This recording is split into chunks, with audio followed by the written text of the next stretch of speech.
बिस्मिल्लाहिर्रहमानिर्रहीम, अस्सलाम वालेकुम। अली सलमान जीटीवी के तमाम नाज़रीन को जी स्पोर्ट्स में खुश आमदीद कहता है, जहाँ पीर से लेकर जुमेरात तक रोज़ाना रात 11:05 पर हम इस महफिल को सजाते हैं आपके लिए और बात करते हैं उस दिन खेले जाने वाले मैचेस या उस दिन से जुड़ी स्पोर्ट्स की खबरों के बारे में।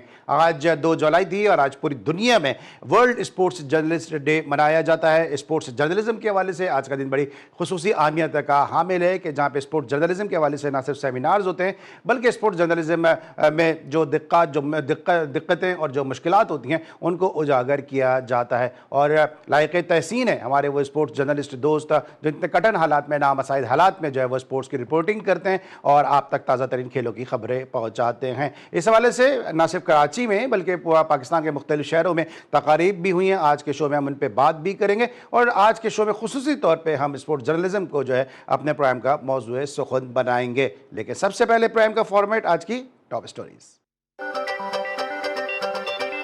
पीसीबी का जद्दा में जदीद क्रिकेट स्टेडियम बनाने का ऐलान। पीसीबी और सऊदी क्रिकेट फेडरेशन में तारीख साज मुआहिदा। मुस्तकबिल में पीएसएल और इंटरनेशनल मैचेस भी वहां हो सकेंगे। दौरे वेस्टइंडीज और इंग्लैंड के लिए पाकिस्तान टेस्ट स्क्वाड का ऐलान अगले चंद रोज में मुतवक्किल। मोहम्मद रिजवान और सऊद शकील की शमूलियत फिटनेस से मशरूत। अली उस्मान, उवैस जफर, उबैद शाह की पहली बार शमूलियत मुतवक्किल।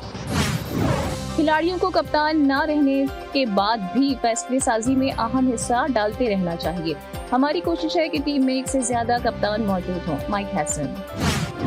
खेलों के मैदानों की रौनक, खिलाड़ियों की मेहनत और जीत का जश्न, दुनिया तक पहुंचाने वाले असल हीरोज को सलाम।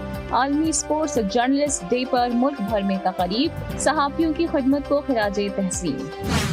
स्पोर्ट्स जर्नलिस्ट की वेलफेयर के लिए, उनकी बेहतरी के लिए और स्पोर्ट्स जर्नलिज्म को फ़रोग़ देने के लिए तो हम उसकी हुकूमती सतह पे जो हो सकेगा हम उसके लिए करेंगे। मैं स्पोर्ट्स जर्नलिस्ट खेलों के फ़रोग़ में करीबी किरदार अदा कर रहे हैं। स्पोर्ट्स जर्नलिस्ट की तजावीज़ पर हुकूमती सतह पर अमल किया जाएगा। अताउल्लाह तारक।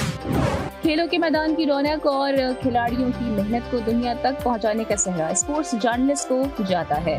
हुकूमत सिंध स्पोर्ट्स जर्नलिस्ट के मसाइल को हल करने के लिए उनके साथ खड़ी है। सरदार मोहम्मद बख्श खान महर।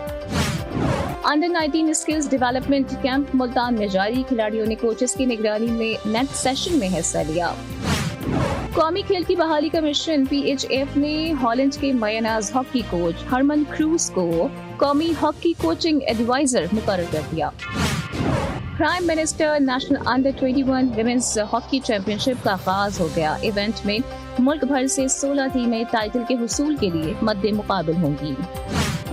CM Punjab inter division kabaddi championship इख्तिताम पसीर हो गई। सनसनीखेज मुकाबलों के बाद फैसलाबाद डिवीजन ने टाइटल अपने नाम कर लिया। और फीफा वर्ल्ड कप में इंग्लैंड के हैरी केन के 2 गोल, इंग्लैंड ने डीआर कॉन्गो को 2-1 से शिकस्त दे दी। बेल्जियम ने सेनेगल को 2 के मुकाबले में 3 गोल से शिकस्त दे दी। अमेरिका ने बॉस्निया को 2-0 से हरा दिया। तीनों मेजबान प्री क्वार्टर फाइनल में पहुंच गए। आज के मैच में स्पेन और ऑस्ट्रिया मद्दे मुकाबिल होंगे।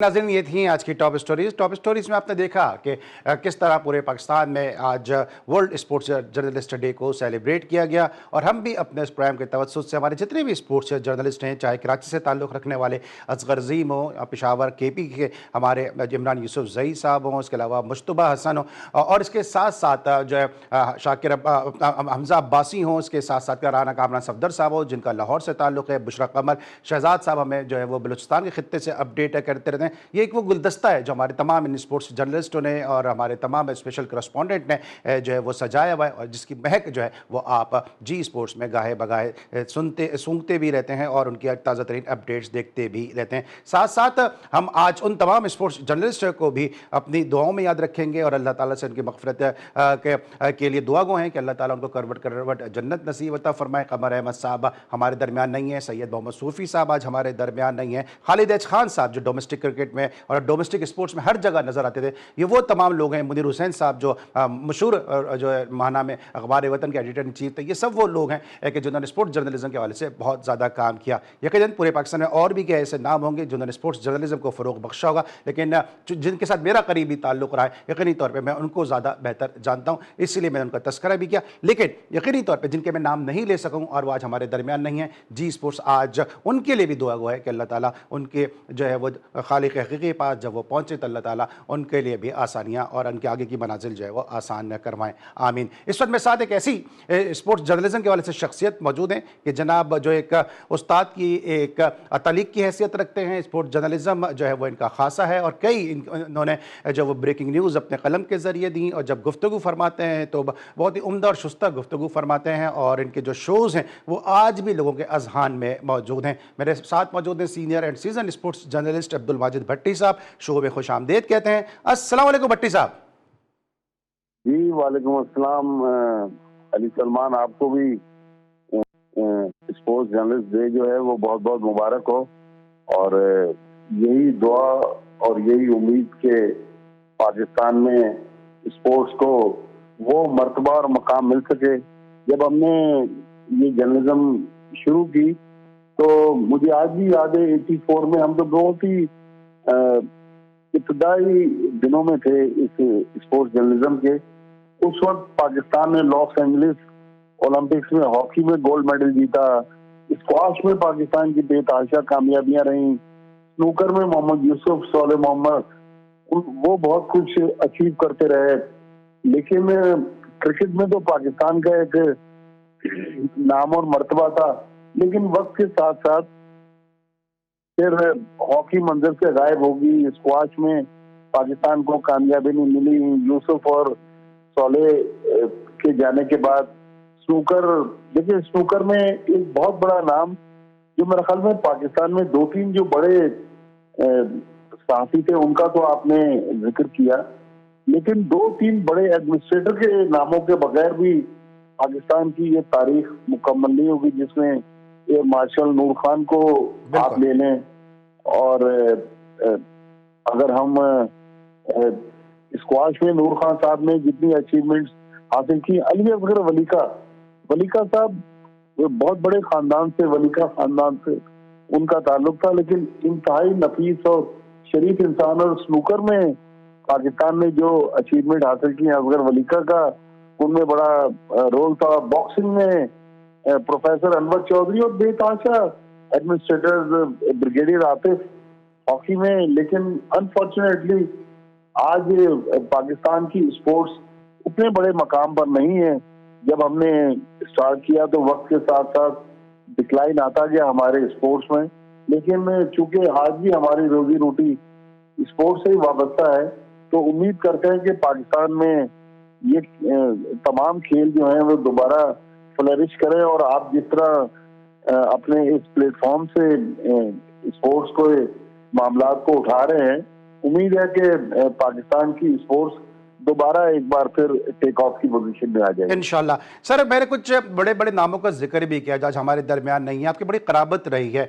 खालिद एच खान साहब की बात कर लें, सूफ़ी साहब की बात कर लें, जो जिस तरह से उनको अगर स्पोर्ट्स जर्नलिज्म का अगर अलमबरदार कहा जाए तो गलत नहीं होगा। बहुत सारे शागिर्द उनके इस फील्ड में मौजूद हैं। इसके अलावा और भी कुछ ऐसे नाम है कि जो आज हमारे दरमियान नहीं। कमर अहमद साहब का भी हालिया दिनों में इंतकाल हुआ और पूरे पाकिस्तान में और भी ऐसे सीनियर सीजन स्पोर्ट्स जर्नलिस्ट होंगे जो आज हमारे दरमियान नहीं रहे।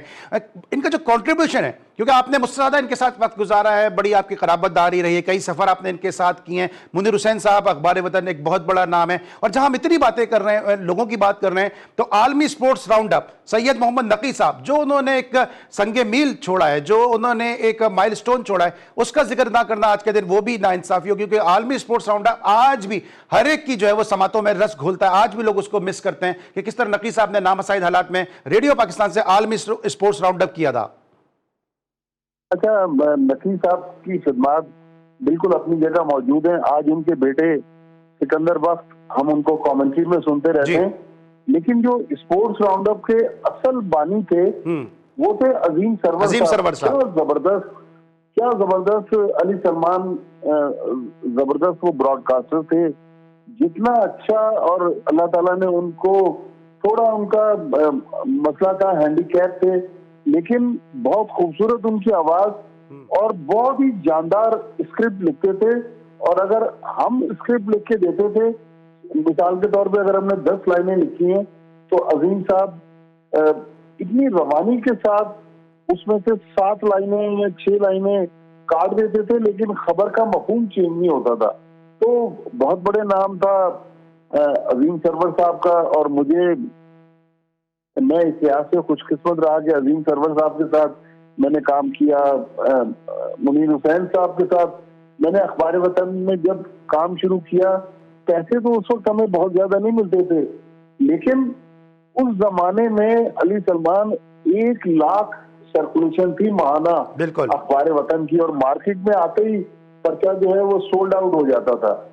तो आज जो मेरी बहुत सारे क्रिकेटर्स के साथ दोस्तियां हैं उसकी वजह अखबार वतन भी है।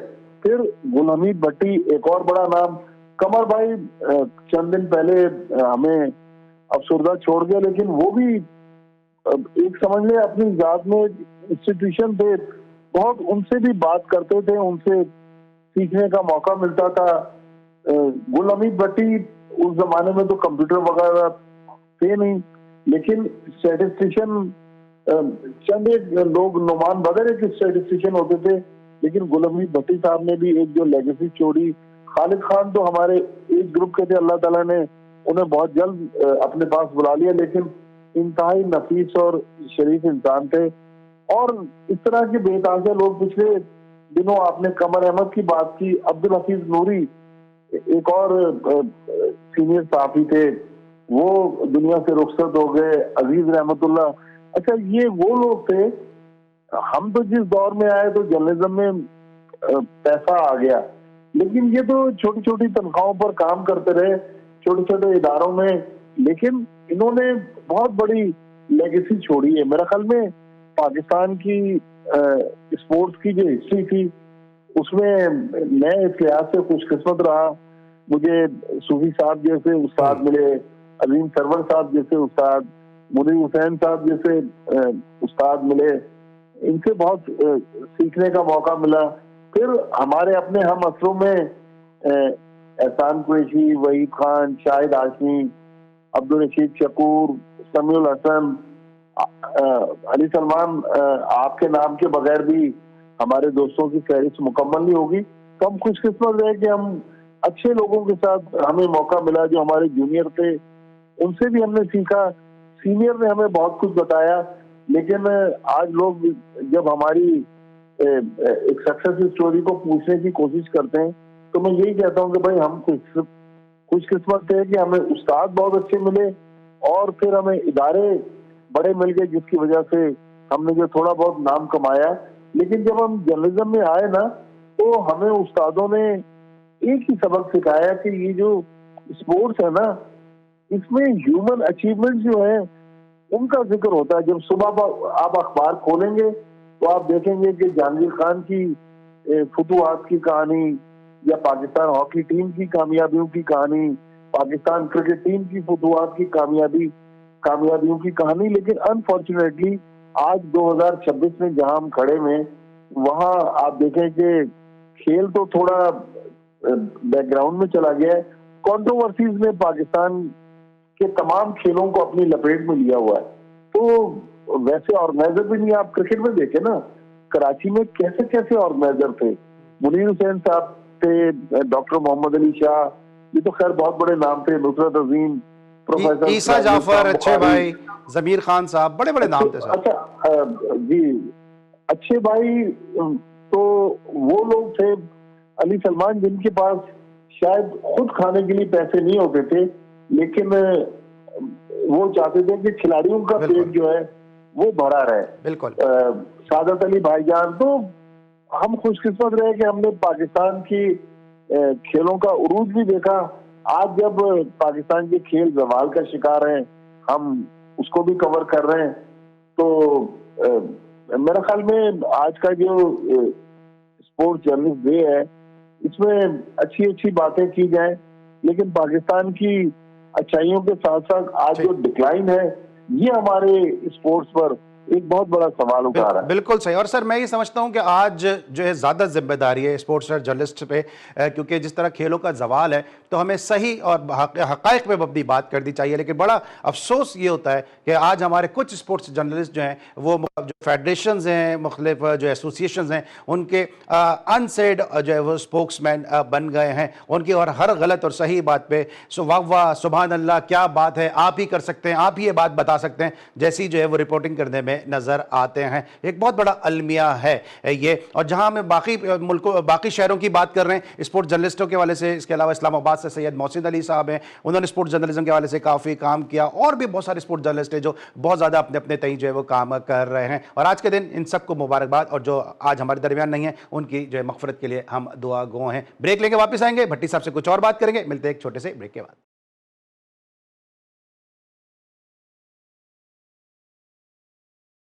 Welcome back after the break. और ब्रेक पर जाने से पहले हम स्पोर्ट्स जर्नलिज्म के हवाले से गुफ्तगू कर रहे थे। Senior and season sports journalist Abdul Majid Bhatti sahab हमारे साथ मौजूद हैं। भट्टी साहब, इस टॉपिक को जरा वाइंड अप करेंगे, लेकिन आपकी मौजूदगी का फायदा उठाते हुए, आपकी विजडम का फायदा उठाते हुए, सर मौजूदा हालात में असरे हाजिर में स्पोर्ट्स जर्नलिज्म कितना मुश्किल हो चुका है? क्योंकि हम देख रहे हैं कि पाकिस्तान में टैलेंट जरूर है, लेकिन हमारे जो परफॉर्मेंस है उसमें इस टैलेंट का रिफ्लेक्शन नजर नहीं आ रहा। क्रिकेट की बात कर लें, हॉकी की बात कर लें, स्क्वाश की बात कर लें, स्नूकर की बात कर लें, इवन फुटबॉल की भी बात करें तो टैलेंट है, लेकिन उसके बाद हमारे रिजल्ट जो इस तरह से नहीं नजर आ रहे। और बतौर स्पोर्ट्स जर्नलिस्ट शायद हम ना सच बोल पा रहे हैं, ना शायद हमको सच बोलने दिया जा रहा है। इतनी कदगन लग चुकी हम पर। देखिए अली सलमान, अगर आप रियलिस्टिक होकर बात करें ना, तो अभी भी बहुत सारी चीजें हैं जो हम हाईलाइट कर सकते हैं, गलतियों की निशानदेही इशारे किनारों में कर सकते हैं। लेकिन जिस तरह अभी थोड़ी देर पहले आप बात कर रहे थे ना, हम लोग सहाफी से ज्यादा अब तर्जुमान बन गए। हम कसीदे ज्यादा पढ़ रहे हैं, हम अपनी स्टोरीज पर काम कम कर रहे हैं। मेरा ख्याल पाकिस्तान में अब चंद एक लोग रह गए हैं जो वाकई खबरों के पीछे जाते हैं या नई स्टोरीज की बात करते हैं, जितने भी हालात खराब हों। लेकिन ये कह देना कि आप स्टोरी नहीं दे सकते, ये मेरा ख्याल ठीक नहीं है। और आज अगर पाकिस्तान की स्पोर्ट्स, जाहिर है हम लोग स्पोर्ट्स से डायरेक्ट तो मुंसलिक नहीं है, हमारा इतना अमल दखल नहीं है स्पोर्ट्स की तबाही में, लेकिन कुछ परसेंट तो देखें जर्नलिस्ट भी इसके जिम्मेदार हैं। कि अगर मैं ये नहीं कह रहा कि 100% जर्नलिस्ट जो है वो गलतियां स्पोर्ट्स ऑर्गेनाइजर्स की हाईलाइट नहीं करते, या जो खिलाड़ी हैं उनकी जो कोताहियां हैं उनको मंजर-ए-आम पर नहीं ला रहे, लेकिन अब उसकी जो तादाद है आटे में नमक के बराबर है। तो मेरे ख्याल में माजी में ये होता था, अगर एक वाकया हो गया तो उसका स्टोरी का फॉलोअप भी होता था जी। अब वो सिलसिला खत्म हो गया है, अब कोई फॉलोअप नहीं कर रहा। अब हमारी स्पोर्ट्स जर्नलिज्म में हमारे कुछ सहाफी हैं, उनको यूज किया जाता है। वो कहते हैं कि जी 50 लाख रुपए फी क्रिकेटर वर्ल्ड कप की नाकाम कारकर्दगी पर जुर्माना होगा। आज तक किसी से 50 लाख रुपए नहीं लिए गए। पिछले दिनों सरफराज अहमद को पाकिस्तान टेस्ट टीम के हेड कोच से हटाने की बातें होती रही, वो भी गलत साबित हुई। शान मसूद के बारे में लोग डिफरेंट बातें कर रहे हैं, कोई कह रहा है रहेगा, कोई कह रहा नहीं रहेगा। बेसिकली हम लोग सहाफी से ज्यादा तर्जुमान बने हुए हैं और ख्वाहिशात को खबरें बनाने की कोशिश कर रहे हैं, लेकिन अभी भी इतना मार्जिन है कि हम अगर ठीक है आप डायरेक्ट किसी का नाम ना लें, आप पर्सनल होकर बात ना करें, लेकिन अभी भी बहुत सारी चीजें हैं जिनकी हम निशानदेही कर सकते हैं, लेकिन हम कर नहीं रहे हैं। मैं भी उसमें शामिल हूँ, हमारे दूसरे दोस्त भी शामिल हैं। तो अगर पाकिस्तान में आज खेलों की जो ज़बू हाली है, उसमें जो लोग बराह रास्त इस खेल से मुंसलिक हैं, ऑर्गेनाइजर्स, खिलाड़ी, वो जिम्मेदार हैं, तो मेरा ख्याल थोड़ा बहुत स्पोर्ट्स जर्नलिस्टों का भी उसमें रोल है। उनको भी इतना बुरे हालात नहीं है कि वो रोल प्ले ना कर सकें, लेकिन मेरे ख्याल प्ले करने की कोशिश नहीं कर रहे। बिल्कुल सही। और सर वो फेवरेटिज्म, नेपोटिज्म नजर भी आता है क्या पूरे पाकिस्तान के मीडिया में? जो लोगों को छोड़ के आज चंद एक मखसूस लोगों को, हर बड़ा प्लेयर, हर बड़ा जो है वो कोच आकर आप इंटरव्यू के लिए प्रोवाइड करेंगे तो नज़र भी आता है कि कौन जो है वो तर्जुमान बना हुआ है और कौन जो है वो पाकिस्तान में रियल जो है वो खबरों की बात कर रहा है, स्पोर्ट्स जर्नलिज्म के हवाले से बात कर रहा है या न्यूज़ की जो है वो आवाज़ उठा रहा है मुख्तलिफ मुद्दों के हवाले से। अब सर बात करते हैं ज़रा क्रिकेट के हवाले से कि माइक हैसन साहब के 2-3 बड़े अजीब से स्टेटमेंट आए हैं। आपने एक अरसा इस दश्त की सयाही में गुजारा है कि एक स्टेटमेंट तो उनका यह था कि जी वाइट बॉल वालों को जो है वो फर्स्ट क्लास क्रिकेट खेलना ज़रूरी नहीं है।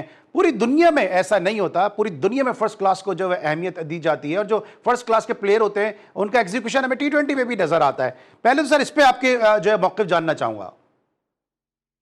देखिए, माइक हसन अली सलमान आज पाकिस्तान व्हाइट बॉल टीम के हेड कोच बनकर जितनी बातें कर रहे हैं, न्यूजीलैंड टीम के साथ जब वो मुंसलिक थे हमने तो उनको इतना मीडिया पे नहीं देखा। और बिल्कुल आप सही कह रहे हैं कि जितना लड़के फर्स्ट क्लास क्रिकेट खेलेंगे उनके खेल में निखार आएगा, चाहे वो टेस्ट क्रिकेट ना खेलें। और अभी ये जो एक नया फार्मूला पीसीबी ने बनाया है सेंट्रल कॉन्ट्रैक्ट का, इसमें सबसे जो भोंडी चीज है वो T20 है कि भाई T20 खेलने वाला प्लेयर दुनिया में जितनी भी लीग चाहे वो खेल ले। मैं कह रहा हूं ये तो आपने उनके लिए दरवाजे खोल दिए। वेस्ट इंडीज के प्लेयर्स ने तो दुनिया भर की लीग खेलने के लिए इंटरनेशनल क्रिकेट से रिटायरमेंट ले ली। आपने तो खुद ब खुद उनको इजाजत दे दी कि जाएं जाके खेलें। अब मैं मिसाल के तौर पर एक अच्छा पाकिस्तान का T20 प्लेयर अगर साल में 4 से 5 इंटरनेशनल लीग्स खेल लेता है तो वो इतने पैसे बना लेगा कि पाकिस्तान से खेल के शायद वो 3-4 साल में भी इतने पैसे नहीं बना सकता। बहुत ज्यादा वो उसको आमदनी होगी, क्योंकि ये IL T20 वगैरह में तो 3-3, 4-4 करोड़ रुपए मिलते हैं एक सीजन के। तो ये आप किस तरह कह सकते हैं कि T20 वाला जो है वो अनलिमिटेड दुनिया की लीग खेल सकता है? जो पहली वाली पाकिस्तान क्रिकेट बोर्ड की पॉलिसी थी कि साल में 3 इंटरनेशनल लीग खेल सकता है इंक्लूडिंग PSL, वो मेरे ख्याल में मुनासिब पॉलिसी थी। लेकिन माइक हैसन तो देखें, वो तो पैसा कमाने आए हैं, आज यहाँ है कल कहीं और चले जाएंगे। लेकिन मेरे ख्याल में वो जो बातें कर रहे हैं मैं इससे मुत्तफिक नहीं हूँ। अच्छा, एक और बात माइक हैसन ने की कि हम अपने प्लेयर्स को अमेरिका भेज रहे हैं बेसबॉल के कोचेस से पावर हिटिंग की ट्रेनिंग लेने के लिए। अब मेरा सवाल ये है कि भाई अब्दुल रज्जाक को आपने पीसीबी में रखा था, उसका क्या बना? अब्दुल रज्जाक के बजाय अब आप अमेरिका भेज रहे हैं। अब मिसाल के तौर पर अगर 6 या 8 प्लेयर्स को पीसीबी अमेरिका भेजता है, उनके जहाजों के महंगे टिकट, होटलों के बिल जो आएंगे वो बहुत महंगे होंगे, फिर उनको डेली अलाउंस देना पड़ेंगे। तो ठीक है, मैं ये नहीं कह रहा कि आप पावर हिटिंग के कोचेस को ना बुलाएं, तो बजाय कि 6-8 लोगों को अमेरिका भेजने के एक बेसबॉल के कोच को अगर पाकिस्तान बुला लिया जाए तो कितना पाकिस्तान। बिल्कुल सर, मुझे ब्रेक पे जाना है, लेकिन मुझे तो वो वक्त दूर नजर नहीं आ रहा कि जब खुर्रम चकवाल पाकिस्तान की नेशनल टीम के बैटिंग कोच होंगे। मुझे तो वैसा वक्त जो है वो करीब करीब नजर आ रहा है। ब्रेक लेते हैं और वापस आते हैं, भट्टी साहब से मजीद बात करते हैं। मिलते हैं ब्रेक के बाद।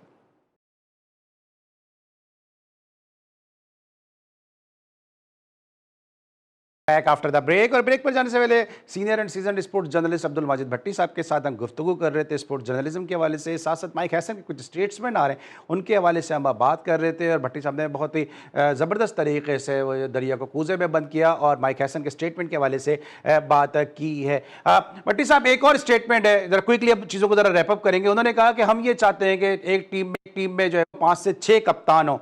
ये तो too many cook spoil the broth, ये बड़ा पुराना इंग्लिश का मकूल है। ये किस तरह मैनेज करेंगे 5 से 6 कप्तान पाकिस्तान के कल्चर में? देखिए, ये वो बातें कर रहे हैं जो रियलिस्टिक होकर अगर आप सोचें तो ये चीज पॉसिबल नहीं है। मेरे ख्याल में जो थोड़ी सी परफॉर्मेंस देने लगता लड़का, उसको हम कप्तान बना देते हैं। तो पाकिस्तान की क्रिकेट जो है वो हर दूसरे बंदे को अगर कप्तान बनाएंगे तो हमारी क्रिकेट ऊपर नहीं जा सकती। मेरे ख्याल में वो बातें करनी चाहिए जो हकीकत पसंदी के करीब हो। अब माइक हैसन जो बात कर रहे हैं कि T20 वाला फर्स्ट क्लास क्रिकेट ना खेले या नहीं खेल सकता, तो भाई जो टेस्ट मैच के हेड कोच हैं सरफराज अहमद, उनकी राय भी तो पूछ लें कि सरफराज अहमद क्या चाह रहे हैं। आप सरफराज अहमद की डोमेन में किस तरह घुसकर ये बात कर रहे हैं कि फला लड़का जो है वो फर्स्ट क्लास खेले और फला लड़का ना खेले। हो सकता है उस लड़के की सरफराज अहमद को जरूरत हो। तो बस ये फॉरेनर्स का यही है, ये जब एशियन कंट्रीज में आते हैं ये अपने आप को खेल से बालातर समझते हैं। अब उन्होंने जिस तरह कह दिया कि जी पहले हमारा विनिंग रेशियो जो था वो बहुत कम था, अब 72% है। अरे भाई 72% होगा, लेकिन आपने ये 72% की जो कामयाबियां हासिल की हैं उसमें छोटी टीमें भी तो है ना। लेकिन जो बड़े मैचेस आए, मिसाल के तौर पर इंडिया के खिलाफ 5-6 मैचेस आए, वो सारे मैचेस हम हार गए। लेकिन सर इसमें एक और भी पॉइंट है, मैं एक और भी पॉइंट इसको भी मैं आपसे जरा डिस्कस करता हूं, लेकिन सब कुछ मुझे क्विकली मुझे बता देगा, इमामुल हक को भी कप्तान बनाने की बातें हो रही हैं, जिस तरह आप जिक्र कर रहे हैं कि सबको ही कप्तानी का कैप दिया जा रहा है। देखिए अली सलमान, हमने जो पाकिस्तान क्रिकेट की हिस्ट्री देखी है और सुनी है, और जो हमें ड्रेसिंग रूम की कहानियां आपने भी बेतहाशा सुनी होगी, आप जितने लोगों को कप्तान बनाएंगे, जितने फॉरवर्ड कैप्टन आपके ड्रेसिंग रूम में या डगआउट में होंगे, तो फिर टीम के आप देखेगा टीम का शिराजा बिखर जाएगा और मसाइल बढ़ेंगे। लिहाजा कोशिश करें कि जो इस वक्त जिस फॉर्मेट का कप्तान है उसी को चलने दें, ताकि पाकिस्तान की क्रिकेट ऊपर जाए। अब वुमेन्स क्रिकेट का हम बहुत ज्यादा ना उसको फॉलो करते हैं, कम कम जिक्र करते हैं, वहां भी बहुत सारी कंट्रोवर्सीज वुमेन्स टीम के साथ जुड़ी हुई हैं। लेकिन मुझे ये बताइए कि विमेंस टीम में हमने पिछले 3 साल में कितने कोचिंग चेंज किए, कितना कोचिंग स्टाफ, हर 6-8 महीने बाद हम कोचिंग स्टाफ चेंज कर लेते हैं। तो बराए करम ना ज्यादा कप्तान तब्दील करें, ना ज्यादा कोचिंग स्टाफ तब्दील करें। जो भी लोग आप ला रहे हैं उनको एटलीस्ट 3-3 साल के लिए लेकर आए। आज देखें ना, बांग्लादेश की टीम पाकिस्तान के खिलाफ 4 लगातार टेस्ट मैच जीत गई, और उसी टीम को जब वो हरारे पहुंची जिम्बाब्वे ने इनिंग्स से शिकस्त दे दी।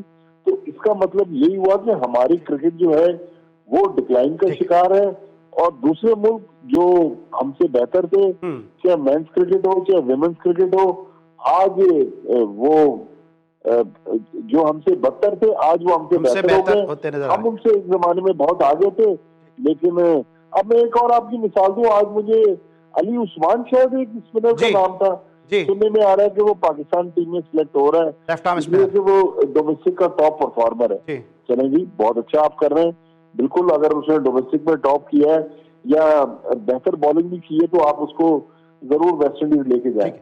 लेकिन सर जाते थे, मुझे 2 सवाल आपसे बड़ी क्विकली कर दें, 10-20 सेकंड है। एक तो टीम कब अनाउंस हो रही है, कुछ आपके पास नॉलेज है? 6-7 जुलाई की डेट आ रही है। देखिए, असल में मोहसिन नकवी साहब बैरून मुल्क है, मेरे ख्याल में वो जैसे ही पाकिस्तान आएंगे, होपफुली फ्राइडे या सैटरडे, हो सकता है संडे, अगर बहुत भी लेट हुई तो मंडे तक टीम अनाउंस हो जाएगी। लेकिन अब सिर्फ मोहसिन नकवी साहब की जो अपनी मसरूफियत है और वो जो चूंकि बैरून मुल्क है, इस वजह से टीम जो है वो डिले हो रही है। सर आखिरी सवाल है कि नकवी साहब की मसरूफियत का फायदा आपको लग रहा है कि बोर्ड में कुछ लोग उठा रहे हैं, क्योंकि बहुत सारे अपॉइंटमेंट हैं जो मेरी इत्तलात और आपकी भी इत्तलात है कि नकवी साहब कर चुके हैं, बहुत सारी वैकेंट पोजीशन है, उस पर जो है वो बोर्ड वाले अमल पैरा ही नहीं कर रहे, और उनके पास ये बहाना है कि नकवी साहब चुके ऑफिस में मौजूद नहीं है, इसलिए जो है वो अपॉइंटमेंट की न्यूज जो है वो रिलीज नहीं की जा रही है। लेकिन बहुत सारी पोजिशन खाली हैं जो क्रिकेट बोर्ड को भी फिल करनी है। देखिए, नकवी साहब को इसमें कोई शक नहीं कि उनकी जो वजारत दाखिला से रिलेटेड मसरूफियात हैं उसकी वजह से वो क्रिकेट को कम टाइम दे पा रहे हैं, इसीलिए पाकिस्तान क्रिकेट मुसलसल मुश्किलात से दो चार है। मेरे ख्याल में अब 2 साल से ज्यादा उनको टाइम हो गया है। अब नकवी साहब को चाहिए कि वो ड्राइविंग सीट संभाल लें, और जो लोग उनको गलत मशवरे दे रहे हैं और पाकिस्तान क्रिकेट उनके मशवरों की वजह से मुश्किलात से दो चार है, तो उन लोगों को वो घर रुखसत करें। और अगर वाकई अच्छे लोग लाइक यूनुस खान, मोहम्मद हफीज अगर ये विलिंग हैं और आपकी टर्म एंड कंडीशन पर पूरे उतरते हैं, तो इनको लाके पाकिस्तान क्रिकेट में मौका दें। और भी बहुत सारे लोग हैं, लेकिन माइक हैसन टाइप के लोग जिस तरह पाकिस्तान क्रिकेट को चलाना चाहते हैं, तो मेरे ख्याल में ये सिस्टम पाकिस्तान में तो कामयाबी से चलना मुश्किल है। Sir, thank you so much for your valuable time. और अब्दुल माजिद भट्टी साहब आज इतने इंतजाम दिन हमारे साथ मौजूद थे, हमारे शो को रौनक बख्शने के लिए। हम बहुत ही ब्लेस अपने आप को फील करते हैं कि जब आप जैसी कदावर शख्सियात हमारे शो का हिस्सा बनती हैं। इस हफ्ते का हमारा ये आखिरी शो था। हमें उम्मीद है कि वर्ल्ड स्पोर्ट्स जर्नलिस्ट डे के मौके पर ये कोशिश और काविश आपको पसंद आई होगी। अली सलमान को अब्दुल माजिद भट्टी साहब के साथ इजाज़त दीजिए। अपना बहुत ख्याल रखिए। लेकिन साथ साथ जो आपके इल्म है कि फीफा फुटबॉल वर्ल्ड कप भी जारी है और सलमान लुकमान इस वक्त टोरंटो में मौजूद हैं, जो हमें गाहे बगाहे इस वर्ल्ड कप के हवाले से अपडेट कर रहे हैं। सलमान, अपडेट कीजिएगा क्या रहा आज? जी बिल्कुल फीफा वर्ल्ड कप की अगर बात की जाए, जिस तरीके से तमाम तर ममालिक की टीमें जो हैं सुपर 16 के अंदर आने के लिए काफ़ी ज़्यादा बेताब हैं। 10 टीमें इस टाइम आ चुकी हैं, 6 टीमें बाकी हैं।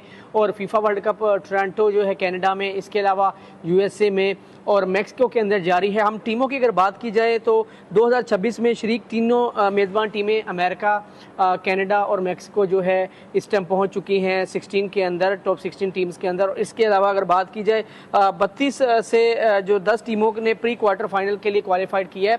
और फीफा वर्ल्ड कप में इंग्लैंड के हैरी केन के 2 गोल, जबकि इंग्लैंड ने DR कांगो को 2-1 से शिकस्त दी। बेल्जियम ने सिंगाल को 2 के मुकाबले में 3 गोल से शिकस्त दे दी, जबकि अमेरिका ने बोस्निया को 2-0 से हरा दिया। तीनों मेज़बान प्री क्वार्टर फाइनल में पहुंच गए। और इसके अलावा जिस तरीके से फीफा फैन जो है काफ़ी ज़्यादा एक्साइटेड थे। और ये जो वर्ल्ड कप जिस तरीके से जब भी आता है दुनिया भर के जो लोग हैं वो इसको देखने के लिए जहाँ पे भी वर्ल्ड कप होता है वहाँ पे जाते। पर ये कि आज जिस तरीके से मैच जारी है और कल जो है टोरंटो के अंदर बाकायदा से कनाडा के अंदर जो है रोनाल्डो की टीम उतरने जा रही है। पुर्तगाल जो है मैच खेलेगी अपना। और इसके अलावा दिगर जो पहले मैचेस टोरंटो में हुए उसके अंदर शायकीन ने बड़ा अच्छा जोश व जज्बा दिखाया और यहाँ पर बाकायदा से बड़े अच्छे इंतजाम सिक्योरिटी के भी किए गए।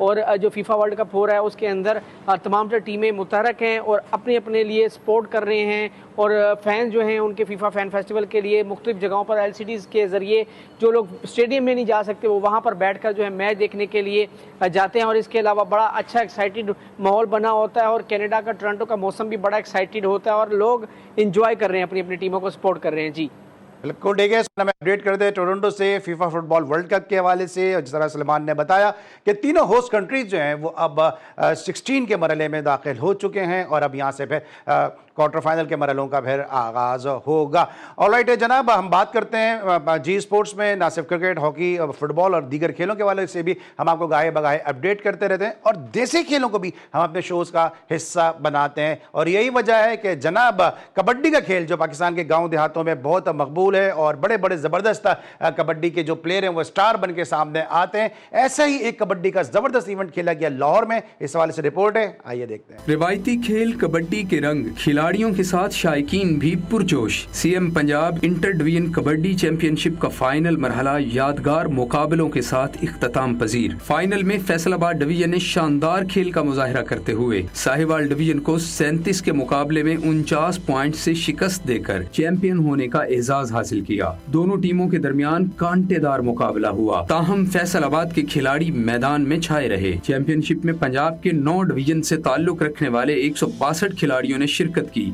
और सलाहियतों का भरपूर मुजाहिरा किया। इवेंट का मकसद नौजवानों से रिवायती खेलों के फरोग और सेहतमंद सरगर्मियों को फरोग देना था। इंशाअल्लाह ताला उते खेड़ा हो रही ने स्टेडियम विच, हाकी, कुश्ती, जुडो, कराटे, हर चीज हो रही है।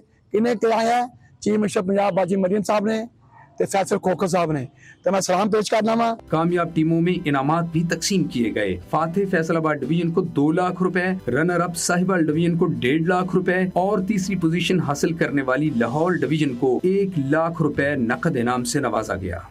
जी नाज़रीन, आपने कबड्डी के हवाले से रिपोर्ट दी कि जहाँ पे CM पंजाब के नाम से ये कबड्डी टूर्नामेंट खेला गया। फैसलाबाद ने साहिवाल को 49-37 के स्कोर से शिकस्त दी। उम्मीद है कि आइंदा भी इस किस्म के मुकाबले होते रहेंगे और जी स्पोर्ट्स इन मुकाबलों को आपकी समातों और आपकी बसारत तक पहुँचाता रहेगा। आज के लिए बस इतना ही। इस हफ्ते का हमारा ये आखिरी शो था। अली सलमान को अब्दुल माजिद भट्टी साहब के साथ और पूरी प्रोडक्शन टीम के साथ इजाज़त दीजिए। अपना बहुत ख्याल रखिए। अल्लाह हाफ़िज़।